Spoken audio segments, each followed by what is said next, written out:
இந்த ஆண்டு group 2 mains தேர்வு எழுதக்கூடிய மாணவர்கள் அனைவருக்கும் வணக்கம். இந்த பதிவில் நம்ம பார்க்கக்கூடியது இந்திய அரசியலமைப்பிலிருந்து கடந்த காலங்களில் மெயின்ஸ் தேர்வில் கேட்கப்பட்ட மிக முக்கியமான வினாக்களை பற்றி நம்ம இங்கே பார்க்க போகிறோம். இந்த வினா தொகுப்பை நாம் பார்ப்பதற்கு முன்பு பாருங்கள், இதற்கு முந்தைய அரசியலமைப்பினுடைய மெயின் சிலபஸ் இருக்கும். இந்த ஆண்டு குரூப் 2 மெயின்ஸ் தேர்வுடைய சிலபஸிற்கும் நிறைய வித்தியாசங்கள் இருக்கிறது. குறிப்பாக டிஸ்ட்ரிக்ட் கலெக்டர்னுடைய ரோல் அண்ட் ஃபங்க்ஷன்ஸ் இதெல்லாம் பார்த்தீங்கன்னாக்க பழைய சிலபஸில் இல்லை, புதிதாக சிலபஸில் நிறைய ஆட் பண்ணியிருக்காங்க. ஏற்கனவே நீங்கள் குரூப் 2A தேர்விற்கு மெயின்ஸ் எக்ஸாமுக்கு தயாராக இருப்பீங்க. அப்போ தலைமைச் செயலாளர், அதுக்கப்புறம் டிஸ்ட்ரிக்ட் கலெக்டர், ஆர்ஐ, அதுக்கடுத்து விஏஓ, இவங்களுடைய ரோல் எல்லாமே தெளிவாக நீங்கள் படிச்சிருப்பீங்க. இப்போ நீங்கள் மெயின்ஸுக்கு பண்ண வேண்டியது அந்த நோட்ஸை மறக்காமல் திருப்பி பார்த்துட்டு போயிருங்க. குறிப்பாக சிலபஸில் என்னென்ன வார்த்தைகள் இருக்கிறதோ அந்த வார்த்தைகளை பற்றி பேசிக்காவது தெரிஞ்சுங்க. வாட் இஸ் வாட் அப்படின்னா என்ன அப்படின்றதாவது தெரிஞ்சுட்டு போயிருங்க. அரசியலமைப்பு சார்ந்த வினாக்களுக்கு விடையளிக்கும் போது நீங்கள் கவனமாக இருக்க வேண்டியது, எங்கெல்லாம் ஆர்டிக்கல் அமெண்ட்மெண்ட் குறிப்பிட முடியுமோ அங்கெல்லாம் கட்டாயம் குறிப்பிடுங்கள்.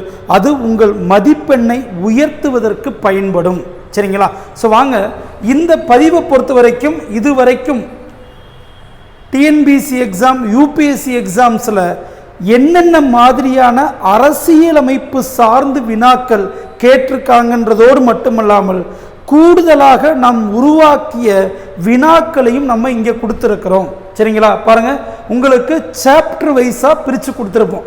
மேக்கிங் ஆஃப் கான்ஸ்டியூஷன் என்ன கேட்டிருக்காங்க, அட்டவணையிலிருந்து, முக உரையிலிருந்து, பகுதி 1லிருந்து, அடுத்து பகுதி 2, பகுதி 3 அப்படின்னு சொல்லிட்டு சிலபஸ் வைஸ் எப்படி கேட்டிருக்காங்க அப்படின்ற வினாக்கள் இங்கு கொடுக்கப்பட்டு இருக்கிறது.